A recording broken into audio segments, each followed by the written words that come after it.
views expressed on this program are those of the hosts, guests, and callers, and are not necessarily those of this station, its management, or other advertisers. You're listening to Transformation Talk Radio.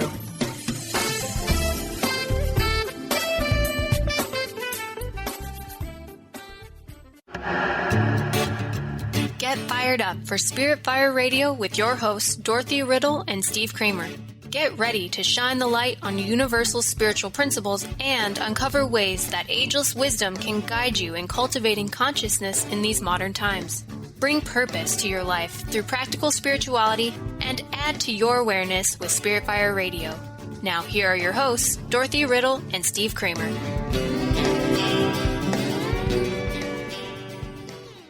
Hello and welcome to Spirit Fire Radio. It is a delight to be with you. My name is Steve Kramer, and I am joined by Dr. Dorothy Riddle. Hi, Dorothy. Hi, Steve. Good to be back.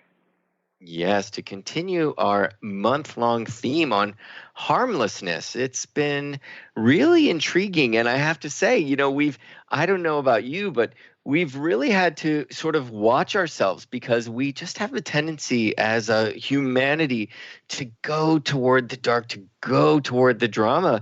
And we set out to really keep the conversation as much about harmlessness as the conversation is about harm. And I think we've done a pretty good job, and we're going to certainly make a point of that on this show. This is the fourth show on harmlessness, and this episode, we're going to talk about strengthening our harmlessness muscle. As all muscles go, you got to use it or lose it.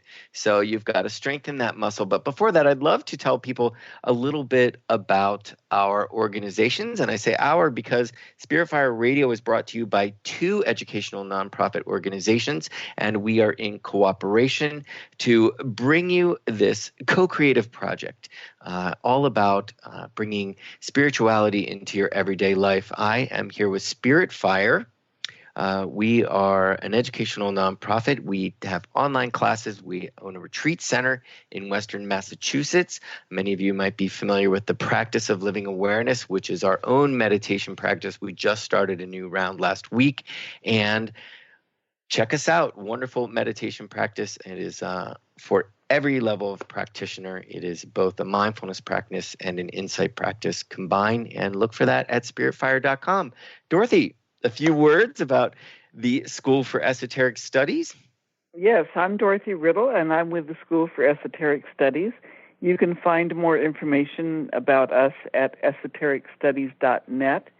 We provide esoteric discipleship training for persons wanting to deepen their spiritual practice and to intensify their service in the world. And we have a number of initiatives that we undertake during the year. But a couple of years ago, we became aware that oftentimes spiritual groups work in isolation from each other, oftentimes even in competition with each other. And we took a conscious decision that we wanted to build collaborations with other groups. We have now, I think, 8 or 10 groups that we collaborate with around the world. But this is a very important collaboration to us, our collaboration with Spirit Fire to produce these weekly programs on Spirit Fire Radio. So, Steve, it's a delight to be back with you again this week. Moving the esoteric into the exoteric, right? Yes, absolutely.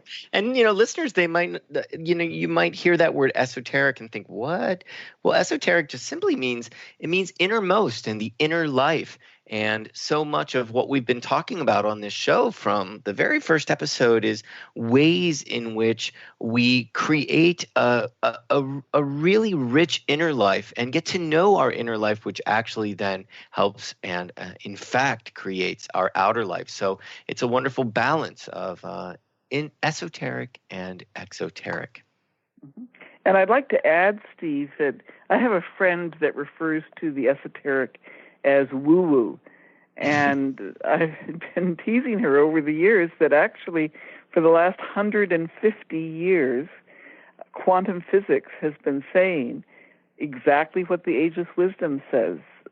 which is the body of literature that esoteric studies grows out of.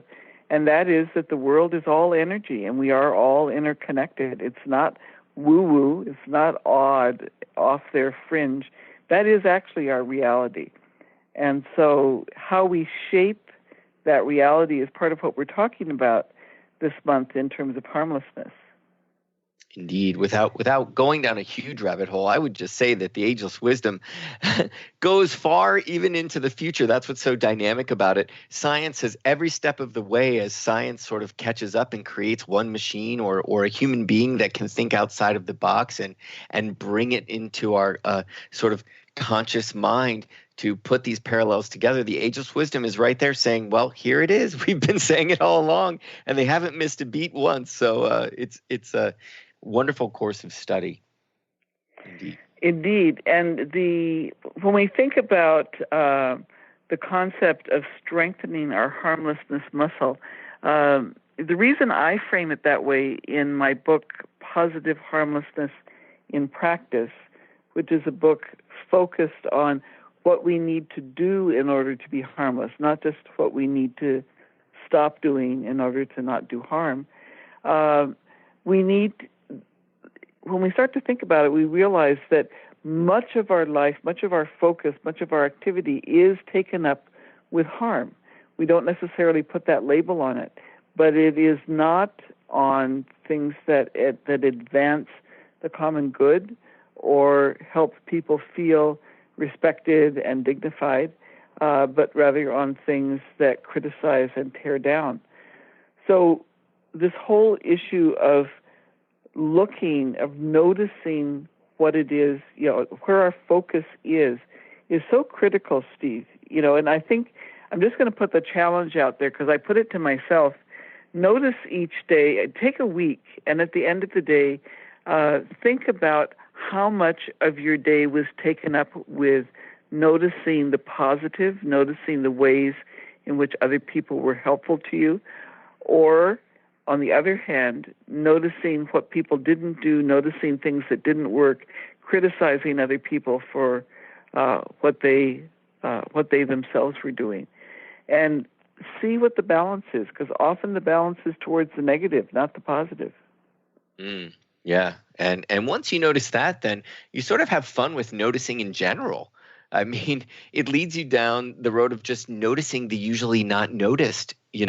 Sometimes we're probably only aware of a very small percentage of what's happening in our world. Our focus is, as you say, sometimes only on the negative. And as we start to expand and notice, okay, that happened as well. But we realize that, geez, not only what other people are doing, but the world around us, the largesse of the world and activity around us is quite large. And even within the practice of living awareness, it's only the second step of meditation. The first one is smile, and it's just about generating just the goodness of making a choice to meditate. And the second step is tip of the nose, which is just noticing the spot on the nose, which allows you to notice the usually not noticed. And you'd be surprised, how dynamic the world is and how many habits we form, as you say, like just, noticing small little actions and noticing small things in life can be really fun and rewarding. Well, and people may not be familiar with this terminology, but there's psychologists talk about, Gestalt psychologists talk about the figure and the ground. So the figure is where our focus is, and the ground is everything in the background that fades out. And we can shift what we think is our figure, in other words, where we place our focus, and let the rest recede into the background. All too often, people that are helpful to us, especially people like wait staff, we allow to fade into the background. We don't even notice that they're being helpful to us. We only notice them if something goes awry. We only notice the negative. In terms of their service only, and not in terms of them being a human being. Yeah. Well, exactly, and even in terms of their service, we might only notice the absence of what we want. Right? And that would be the only time we engage them, right? That's right. So one of the habits that I've developed for myself in terms of strengthening my harmlessness muscle is to find at least one time during the day when someone is helpful to me and I can say to them, you have made my day. So not just thank you, but you've really made a difference for me in terms of what you've done. And or calling, I've said this before in the program, noticing people's name tag and calling them by name. They really perk up because they're not just part of the furniture, right? Where they're acknowledged as a human being. Yes. One of my favorite grocery stores in our small mountain town, the staff obviously is really trained to engage and to talk to you and ask how you're doing. And it's the most popular grocery store in town because everybody just loves that exchange. They really love being met and they love being able to ask questions. The staff is very knowledgeable and very present in every way. And it just makes the whole shopping experience really quite nice indeed. Mm-hmm. Yeah, shifting our focus.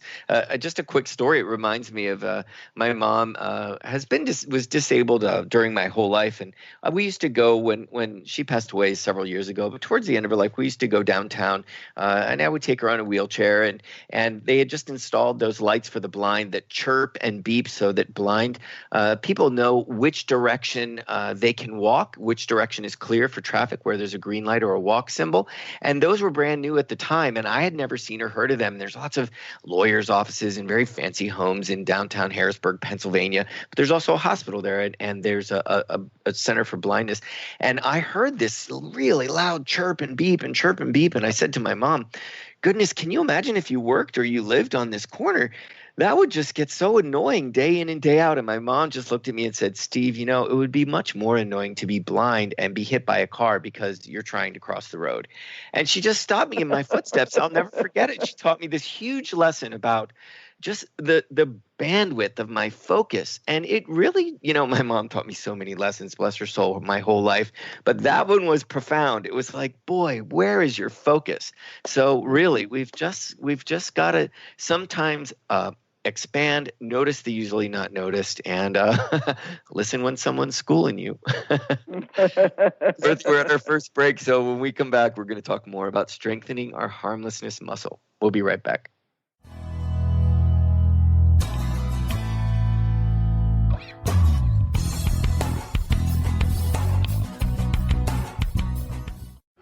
Awareness is universal. Establishing a living awareness through meditation brings peaceful, healthy, and creative well-being into your everyday life. The practice of living awareness, Spirit Fire's own meditation practice, is built on this belief and is designed for every level of practitioner. Each year, Spirit Fire hosts living awareness meditation retreats that allow you to explore the practice in depth at our retreat center in beautiful Western Massachusetts. Introduce yourself to meditation and the practice at the Foundation's retreat. Attend, in silence, a silent meditation retreat focused on mindfulness, presence, and nature, or be engaged with the meditation sittings themselves at the Deepening Retreat.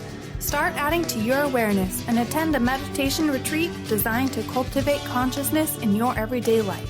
For details on attending a Living Awareness meditation retreat, visit upcoming events at www.spiritfire.com. What if your body and mind were the compasses to the secrets, mysteries, and magic of life? Glenna Rice, co-host of The Questionable Parent, is inviting you to access all that is possible. Glenna is a 10-year certified veteran access consciousness facilitator who offers an amazing variety of life-changing classes and workshops. Work with Glenna from anywhere, with teleclasses and workshops all over the globe. To learn more and see Glenna's current schedule of events, classes, and workshops, visit glennarice.com. Do you want to heal your body and mind? Your body has a lot to tell you if you just learn to listen to your intuition. Audrey Michelle, host of Rewired Life Radio, can help you peel away the layers that are holding you back from living your best life. Tune in to Rewired Life Radio. Learn to love, heal, celebrate on Transformation Talk Radio every Wednesday at 12 p.m. Pacific, 3 p.m. Eastern. Connect with Audrey at audreymichelle.com. Calling all moms, it's time to awaken your vibrant, intuitive, loving self in every area of your life. Join host Debbie Pokornik as she shares thoughts, stories, and tools to help you stand in your power. Listen to Vibrant, Powerful Moms helping everyday women create extraordinary lives. Mondays at 2:30 Pacific, 5:30 Eastern. For more information about Debbie, visit empoweringenergy.com. That's empowering with letters NRG.com. Discover the healing medicine from the giant monkey tree frog Cambo. Cambo practitioner Ginny Rutherford and professional psychic Todd Rolson have come together for lively discussions of alternative healing medicines from the Amazon. Ginny and Todd bring you Cambo Talk Radio. Tune in each Monday at 1 p.m. Pacific to hear from guests all over the world with real life stories and the medicinal benefits of Cambo. For more information, visit cambokiss.com.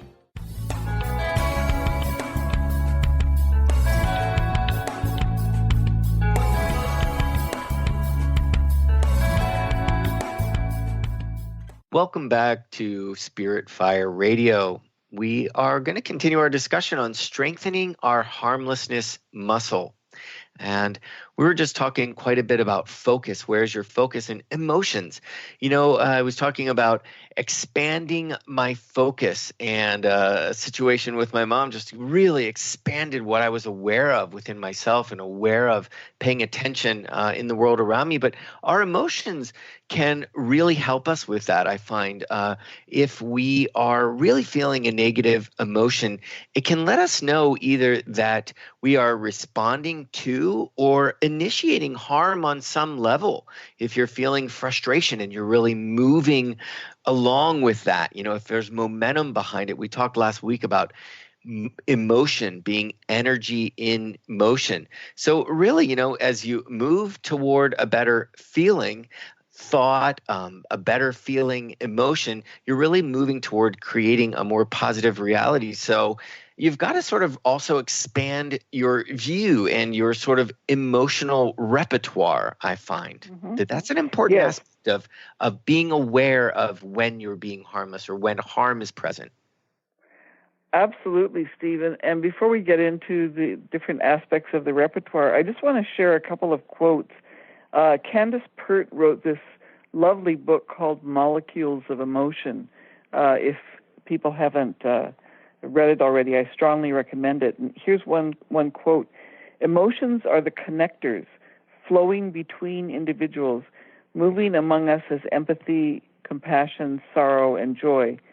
It is a scientific fact that we can feel what others feel.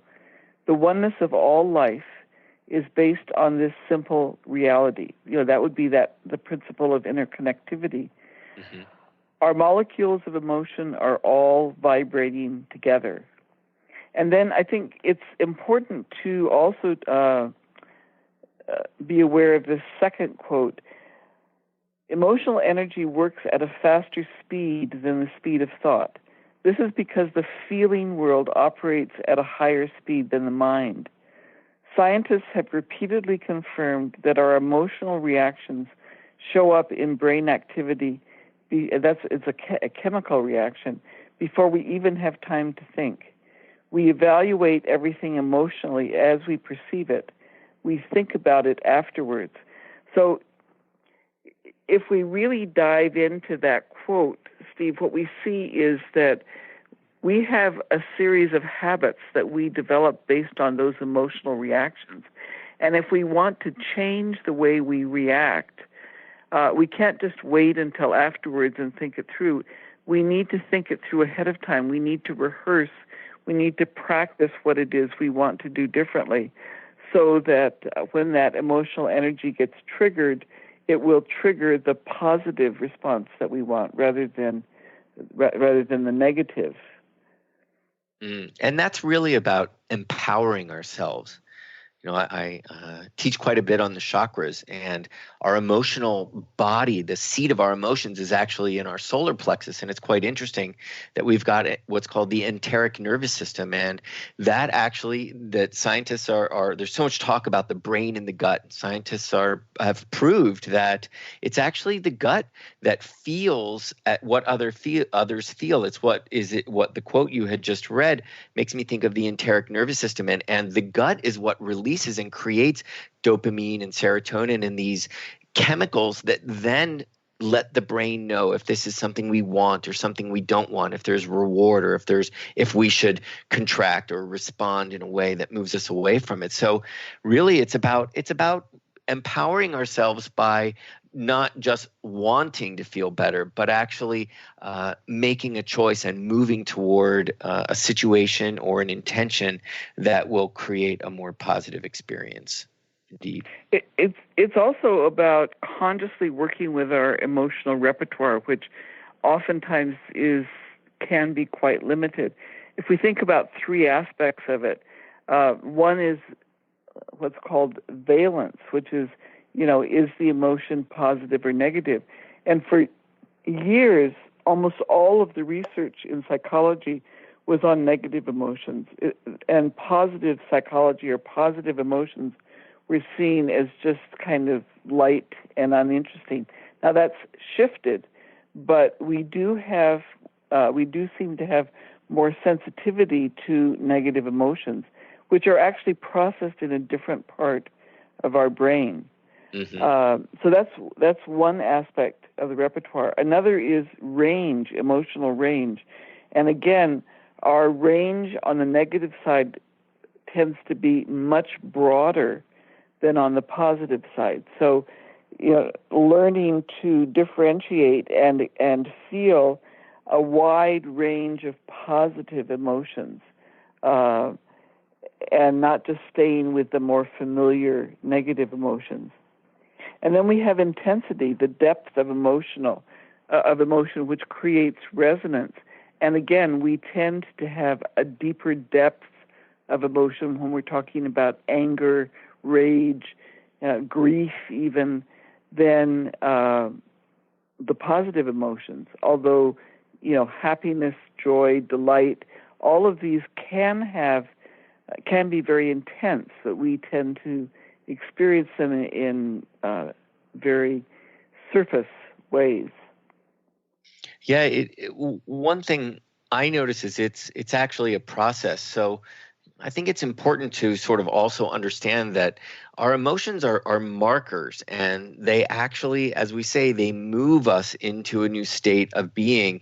They can, if we keep our thoughts on the same tape, in the same loop, we'll find ourselves sort of in the same emotional rut, so to speak. If we're on the lower, that, as you say, these lower emotions that we're so sort of familiar with, this sadness and frustration and anger. But I often find that grief will move to anger, and with anger, there's a little more power and there's a little more of oneself present. There's more energy moving. So we have to watch not to be super critical, and think, oh goodness, I was so sad and now I'm angry. It's just all negative. There really is actually a scale, and there's a system to this in a way that the vibration lifts. We'll find that we move from grief to anger, to disappointment, and then maybe even to boredom. And then from there we start to expand to acceptance, and we move up. But to me, it seems one generally leads to the other. And as we move up to a higher vibration and a lighter emotion, you'll find that there's more choice, there's more freedom, there's more empowerment. Again, it's like the solar plexus, but it's that when someone feels apathy or grief, you really just feel completely powerless. You have no sense of self. But as you move toward anger, there's a more sense of moving and making a choice about something, a contrast, and then hopefully you're moving up that scale. Well, and it's also important. It's important to remember that oftentimes we create our feelings based on how we interpret our experience. I mean, if we have, let's say that somebody bumps into us, and we interpret that as he bumped into me purposefully, we're going to feel differently than if our internal comment is, he seems unsteady on his feet. I wonder if he needs help. Exactly. It creates a very different energy. And so we do have choices about how we interpret our experience and how we feel as a result. And that comes back to focus, that comes back to intention as well, of keeping an open mind when a situation like that occurs, of just creating space. We talk a lot about silence, right, Dorothy, about the good that can come from the pause or the not saying something, that idea of somebody cutting you off or somebody bumping into you. If you've got this intention and you've put forth this intention of no harm, to watch when those negative emotions, that frustration arises, and create space. Try to see that other person that just bumped into you as a human being, to connect with them on a higher level. Create space in that situation, and hopefully that intention of harmlessness comes through. And then that thought then arises that says, perhaps they need my help. And then you will act on that by saying, are you okay? As opposed to, hey, what's wrong with you? Indeed. I was with a friend once at a stop sign, and somebody did just that in a car and cut them off. And my goodness, he had quite the temper. And I'll never forget, he put the car in reverse and honked the horn, and everybody was just in danger. And the person, it really didn't mean any harm, but it became an actual, two cars almost crashing, and him getting out of the car and going up to the car. And I thought, all right, we don't see each other too much. That was a good sign that I don't think I should be in a car with this person again. But afterwards, I remember just having this conversation with him, was it necessary to get so worked up? How are you feeling right now?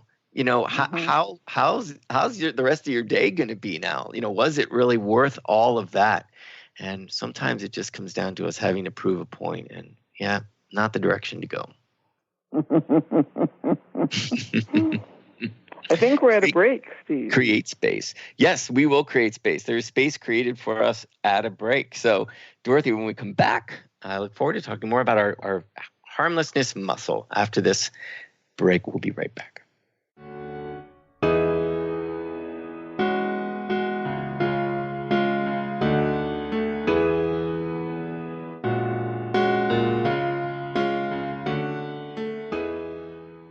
Tune in to Lucid Planet Radio with Dr. Kelly Neff. This hit show will illuminate your senses and empower you beyond your daily stressors and hardships. Renowned psychologist and author Dr. Kelly will captivate you with far-reaching topics and amazing guests as you wake to the greatest version of yourself. Learn to tap into your intuitions, think critically about our world, heal emotional and psychological wounds, and follow your passions to live your dreams. The Lucid Planet. Welcome home. Visit lucidplanetradio.com for more information. Hi there, my name is Audrey Michelle, host of Rewired Life Radio and a spiritual growth coach. I talk about this all the time on my show, listening to your body and acting on intuition. What do these things even mean? Here's the thing. About 10 years ago, I figured out I was doing it all wrong. I wasn't unhappy, but was I really happy? And then life sent me a spiritual smackdown, like it does, because I wasn't listening to my best resource, my body and my intuition. I was living from a place of fear. I was stressed and I was in pain, and I seemed to be happily unhappy. Mostly I just didn't know what I didn't know. And what I didn't know was that my body and my intuition had all the tools I needed to live life as my best self. I'm sharing the tools I have learned over the last 10 years of my healing journey in my online class, Soul Awakening, beginning September 19th. Learn more. Go to audreymichelle.com/awaken. That's Audrey Michelle, spelled MICHEL.com/awaken.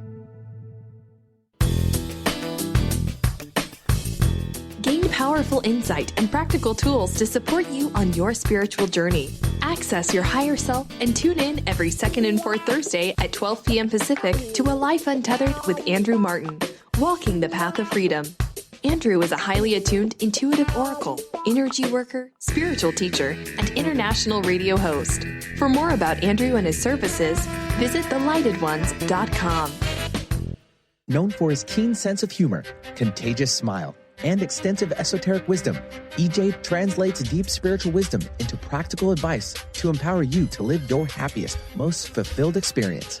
Mystic Living Radio, Deep Spiritual Wisdom, Practical Advice with EJ, Eliyahu Jihan. This hit show delivers profound experiences for all who want to live life to their deepest desires. Tune in monthly for Mystic Living Radio. Learn more by visiting vitaltransformation.org. Thrive is what we experience when our mind, body, and soul operate as one. When we thrive, we excel on all levels. Thrive is the mindset that matters. It is essential to our being. Have you ever found yourself looking for the instruction manual on how to thrive? You'll find everything you need to help you feel strong, powerful, and peaceful in your own body. So don't waste any more time. Visit thrivebyjen.com today.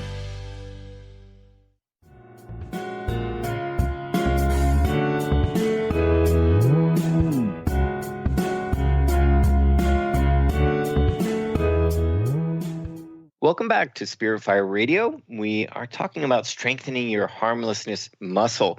And Dorothy, you know, I run a retreat center, and I am one of the head chefs, and we hear a lot of talk about the vegans, about the vegetarians, about the omnivores, and we'll have week-long retreats here that people who are omnivores will be eating vegetarian for 7 days, and they get quite nervous. And it's always an interesting conversation amongst our guests as to, how can we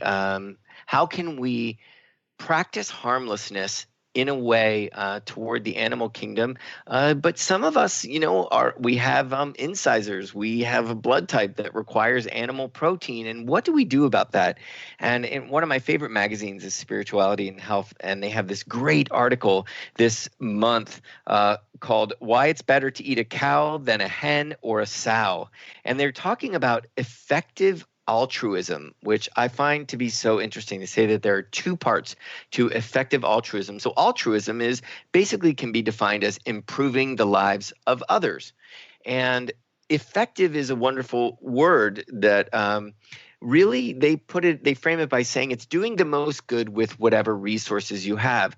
So another thing is organic food. People talk about, well, perhaps I don't have the financial means to eat all organic, or perhaps I really need the resource of animal protein for my body to perform well. So they're talking about this diet. It's a book called The Reducitarian Solution. And it's talking about reducing cruelty toward animals for omnivores. And they've basically put together this rating system that takes a look at the quality of life of animals, because a lot of animals that we eat are factory farmed. And I just find it so interesting because it really speaks to ways that we can incorporate harmlessness in ways we might not have thought of just by simply using our minds. Doing research, create the intention and then see what appears. This magazine with this wonderful article. So they talk about which animals actually have the best life, how long they are in captivity, and what is the quality of life during the captivity. And, so many people, the first thing they cut out is red meat. And they say that they care about cows. They feel that the way they live is inhumane. And so they cut out beef. It turns out that cows have a far better life than most animals that are factory farmed, or even that are of all farm animals. That broiler chickens have the worst. Pigs, not such a great life either. So if you're eating bacon or ham, and caged hens or hens that are egg-laying hens, they all score in the negative on this scale. And a cow is positive. It's at a 6. The scale is a -10 to 10. And a beef cattle is at a 6, a dairy cow at a 4, whereas cage hens are at a -5. So it's just a very interesting way of looking at it and really taking the time to examine, these animal products and really trying to make choices that would ensure that your efforts have the highest payoff in terms of avoiding animal cruelty. So check it out. It's an interesting article and just a wonderful way to realize that just by noticing and doing some research and paying attention, so many things that we've offered this whole month, little exercises, ways of noticing throughout the day are just wonderful ways, little ways that small things are big things that you can incorporate harmlessness into your life. So where can we find the article, Steve? It's in Spirituality and Health, and that's in almost every, if you have a co-op, or it's in a lot of green markets, but it's at any bookstore, Spirituality and Health, and you can look them up online too. It's spiritualityhealth.com. Great magazine, full of wonderful articles. Great. Thank you. Mm-hmm. So, when we're talking about the actual practice of harmlessness, I think it's important for us to recognize that unless we've been at this for a while, the habits that we have probably developed over the years, if we just kind of run on automatic, are harmful habits. They're harmful to ourselves, or they're harmful to others. And so if we're going to make a change, we have to be conscious about it, just as, as you've mentioned. And we need to be aware of the values that are shaping our action choices.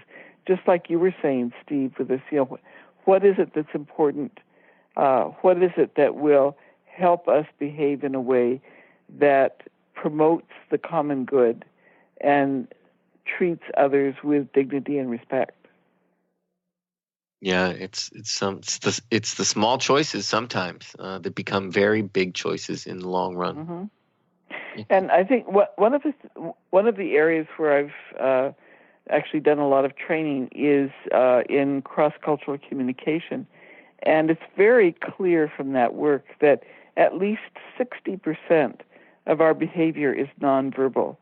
If you notice, it's in how we sit, how we move, where we look, how long we maintain eye contact, how close we are to people or far away. There are many aspects of our nonverbal behavior communicate respect or disrespect, mm-hmm. or attention or inattention. And so it's not just what we say, which we talked about last week, but also the way that we are present or not present with others. We had a retreat here a few weeks ago where we had somebody come in and teach us the Alexander technique, which is really about mindfulness, using your body in a mindful way. We did an exercise where we approached each other and we just watched the way we walked toward another human being, and could we pick up on the vibrational clues that the other person was giving us as to how our speed was affecting our approach to them, how was our eye contact, what was our body movement saying about that approach. And it was so interesting.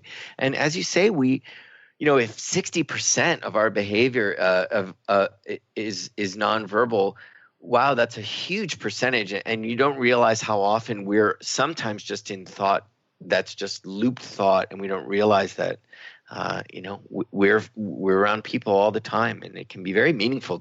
That was a very meaningful exercise. We all learned a lot about creating space and paying attention to the other, and what is our body saying in relation to others.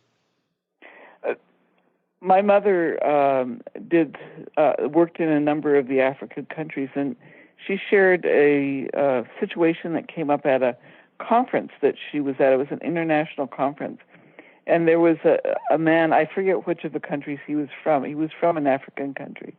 And he was clearly uncomfortable, and people were clearly uncomfortable around him, and they would kind of move away from him. So he was rapidly becoming isolated in this kind of reception area. And so my mother walked over to him, asked him where he was from, and then she moved in a way that in North America would be considered very inappropriate, to where she was right in his face, just right in his face. And he relaxed. And they had a wonderful conversation. And she said afterwards, she said that the culture that he was from, she knew it. In order to make contact with someone, you had to feel the person's breath on your face. Wow. That's the distance that you should be at, right? Which is, of course, much, much closer than what's acceptable in North America. And so that, to me, was a really good example. And I'll give another example.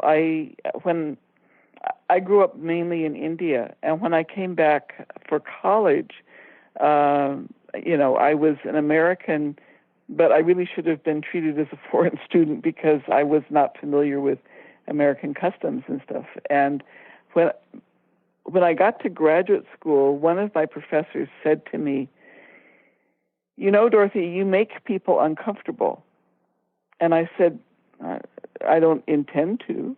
He said, I'm going to help you with this. He said, you don't realize it, but you look at people for too long. I said, really? So he would have me he had me sit there in his office, and we started a conversation, and then he said, "Look away." Wow. I would look away. And then I would look back, and we would talk a little more, and he'd say, "Look away." And he always said it at a point that felt very awkward to me. In other words, about half as long as what I would have thought was normal eye contact. But he did that enough with me that I was able to then incorporate that habit, and I found that people were more relaxed around me. Do you find that when they're more relaxed around you that you could bring more of the longer gaze back in? No. That's interesting. No. Just but curious. when I return to India, I can bring the longer gaze back in. Or if I'm with people from Asia, it depends on the culture. It depends on the context. But all of these are things that either establish rapport with someone else, yes, and allow us to interact in a way that feels comfortable to them, that yes, feels respectful to them, as opposed to a way that intentionally or unintentionally feels disrespectful. And it's just noticing the other. In that exercise of ours, we all realized that our mind was on the exercise and what we were supposed to do or not supposed to do, instead of our focus being on the other that we were approaching. Mm-hmm. So it's really so much about noticing, and it's really so much about connecting. And that is really the joy of life, right, Dorothy? I mean, hats off to your mom, and how exciting life can be to learn these different cultures, and that she knew that and could. The whole room must have shifted as she, approached this man, and everybody's sort of in shock, and then realizing, if they were of the capacity to realize that there was just now a shift in the room and there was a connection made. And may it be so that, we all experience that on some level or another. When anybody comes to Greenfield, just go to my grocery store and you're going to experience that without a doubt. We're at another break, Dorothy, so we're going to be right back after these words.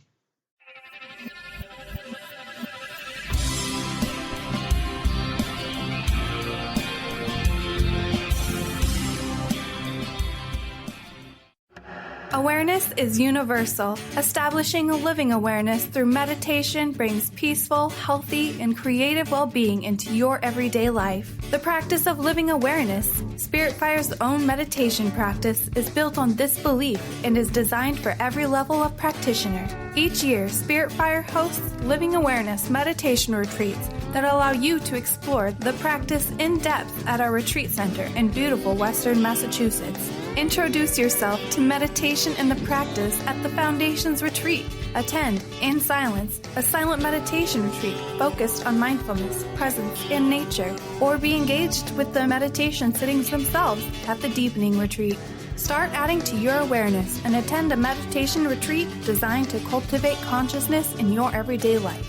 For details on attending a Living Awareness meditation retreat, visit upcoming events at www.spiritfire.com. What is a brilliant culture, and how do we create them? Why are they important? Claudette Rowley has created a breakthrough 5-step process to help you align your culture with your business strategy for exceptional results. Looking for a culture that drives organizational excellence? Listen to Cultural Brilliance Radio, the second and fourth Friday of each month at 10 a.m. Pacific and 1 p.m. Eastern on Transformation Talk Radio. To learn more or work with Claudette, visit culturalbrilliance.com. How would you like increased health and vitality? How would you like to avoid the onset of disease as well as slow the aging process? This is all possible through a simple, safe, and natural process. Every day we are either moving toward wellness or away from wellness. Hi, I'm Mary Jane Mack. I'd like to be your partner in achieving optimal health. Contact me now at maryjanemack.com or call 425-392-0659. Visit maryjanemack.com. Now you can be a part of one of the most powerful programs to help create a more joyful, loving, abundant, and peaceful world. Every day at 12 noon in any time zone, join millions of other people around the world to spend a few minutes in joy, love, and gratitude. Brought to you by Robert Schoenfeld, host of the Art of Powerful Living Radio. Together, we can raise the vibration of the planet. For more information, visit globalmomentofjoy.com.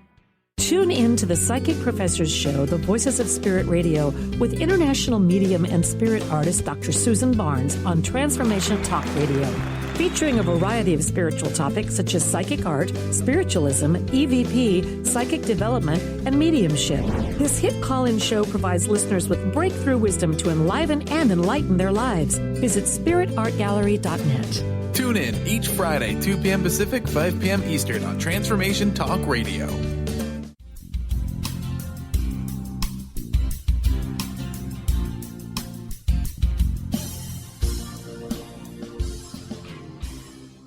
Welcome back.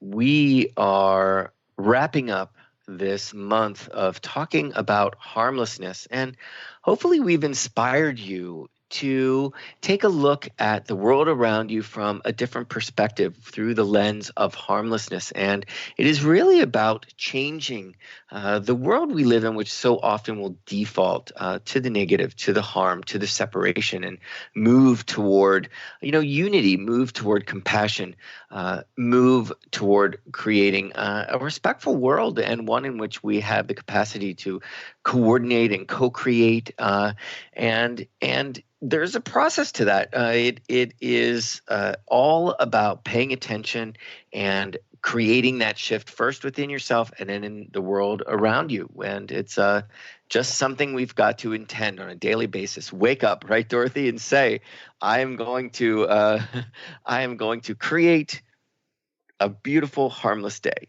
That's right. That's right. Absolutely.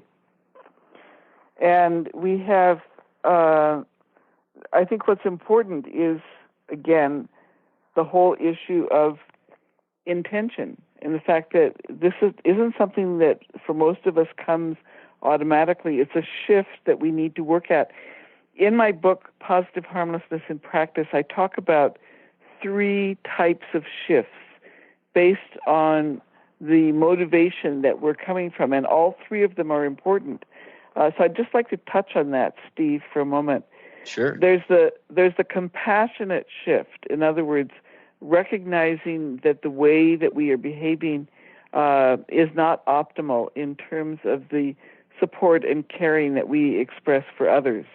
And so out of compassion, we work on shifting our behavior. A second way is the grateful shift, where we recognize it's not so much what we're doing or not doing for others, it's what others are doing for us. And so rather than just taking those for granted and feeling entitled, that we actually express that gratitude, that we express what it is that people have done for us. And I'd just like to comment that oftentimes when we think about giving feedback, what we're really thinking about is criticizing somebody else. It's very important to let people know what matters, what makes a positive difference for us. So giving that feedback of the ways in which people are helpful to us. And then the third shift I call the joyous shift. This is where we are able to experience the joy of being in community, of recognizing that we are in fact connected to everyone else and every aspect of this cosmos. We are part of the whole, and we act from that perspective. So compassionate shift, grateful shift, and joyous shift. Very, very interesting. It makes me think there was an interesting moment, I believe it was in our first show, Dorothy, where we were talking about harmlessness, and I just kept staring at the word, and I thought, why does the word harm have to be in the word harmlessness? We're trying so hard not to sort of focus on harm. So could we find another word? What would the word be that might describe that which doesn't create harm? And you said you thought that dignity and respect were right up there. And I have to say, we mentioned it in last week's show that the harmlessness scale and the work you've done for people to use this scale in a way that really does, it creates change. We're talking about this process of change and flexing the muscle, which means doing something. We flex a muscle so we can be stronger, so we have more energy to work toward a certain goal. And, the harmlessness scale really, it is a product that will create that sort of change. So, I'd love just to hear a few more words. We mentioned it last week, but just so the listeners know a little bit about this scale that actually creates awareness, and it allows us to see ourselves and ways in which we may be harmless towards people that we may not be conscious of. And it's only until you get up to the upper levels of this scale that you can approach the idea of compassion and gratefulness and joy, right? You've said it very well, Steve. I don't think I need to add to it. I think you've done a great job. Well, wonderful. But listeners, once again, the book is the book that scale is in, or you could even look it up online. But buy the book, because the book is great. It's Positive Harmlessness in Practice, and you score yourself throughout this with this scale. And it was originally created, Dorothy, correct me if I'm wrong, that was looking at discrimination toward, was it homosexuals in the workplace? Yeah, yes? It was the original work that I did back in the 1970s. Was a homophobia scale, and you can look that up also. I see, and they're related. Called the Riddle scale or the homophobia scale, and then it's been taken by a number of groups and adapted in all kinds of social justice situations. And so I took that original research and built on that to create the harmlessness scale. Yeah, the details of that and what it calls you to observe in yourself. In relation to others, and specifically in relation to others who might not be like yourself. And that could just simply be cultural. In the instance you talked about your mom and the gentleman from Africa, but you don't realize that there's ways that you might unconsciously be creating a separation. And so I just find it to be a really wonderful exploration, that scale in a way that just creates awareness and creates almost an adventure, for us to create social justice, just to get out there and be social and use all that to create connection as opposed to distance. It can make your day so worthwhile, and actually I find it to be just fun and a challenge, hard work, right? Sometimes it's actually more work to commit yourself to not default to this idea of sort of individual, myself, and actually connect. But it's so worthwhile in the end. Well, the other thing that I would commend to people is, at least this is in terms of feedback that I've gotten, is taking the quiz that goes along with it, the different questions, just in thinking about the situations and the options that are provided for you to choose among in terms of what you would choose to do. That in itself, people say, is very helpful to them in thinking through their own behavior and their own choices. Well, I'd love to just end this whole month. You've mentioned it's in the book. We've mentioned many times, and it always rings so profound when we talk about the Universal Declaration of the Declaration of Human Rights, and that we all have the right to respect, to life, to liberty, security. A little bit different, the Universal Declaration of Human Responsibilities and the United Nations Declaration of Human Rights. But when we think about the world we'd like to see ourselves living in, those principles are so profound. So, if we wake up in the morning and we say, I am going to, in my thoughts, deeds, words, and actions, I am going to create an environment that allows somebody to feel free, to feel secure, and that, supports the choices they make in their lives. It is the path of harmlessness as far as I'm concerned. Especially if you put it in the context of treating others with respect and allowing them dignity. Yes. Indeed. Beautiful, Dorothy. Well, listen, we're at the end of the show. Next month, we are going to spend an entire month talking about compassion. I'm sure that is going to be intriguing, and much will be covered. It's going to be a wonderful month. I look very forward to it. If listeners, if you have any comments or questions, if you have anything you'd like us to bring up about a past show, we'd be happy to talk about it on air. Just send us an email to spiritfireradio@spiritfire.com. Dorothy, thanks for the insightful conversation, and been a delight exploring harmlessness with you. It's been great, and the month has flown by in terms of the topic, and I look forward to tackling compassion with you. Me too. It's going to be great. So listeners, once more, spiritfire.com is a nonprofit educational organization that I represent, and Dorothy with the School for Esoteric Studies at Dorothy? esotericstudies.net. Very good. It's been great to be with you, listeners. We will be back with you in 1 week's time. Take care. Bye, everyone. Thank you for listening to Spirit Fire Radio. Tune in each Wednesday at 9 a.m. Pacific, 12 noon Eastern for your weekly guide to purposeful living and practical spirituality. Join hosts Steve Kramer and Dorothy Riddle as they shine the light on universal spiritual principles and uncover ways that ageless wisdom can guide you in cultivating consciousness in your everyday life. Add to your awareness with Spirit Fire Radio. To learn more, visit spiritfireradio.com.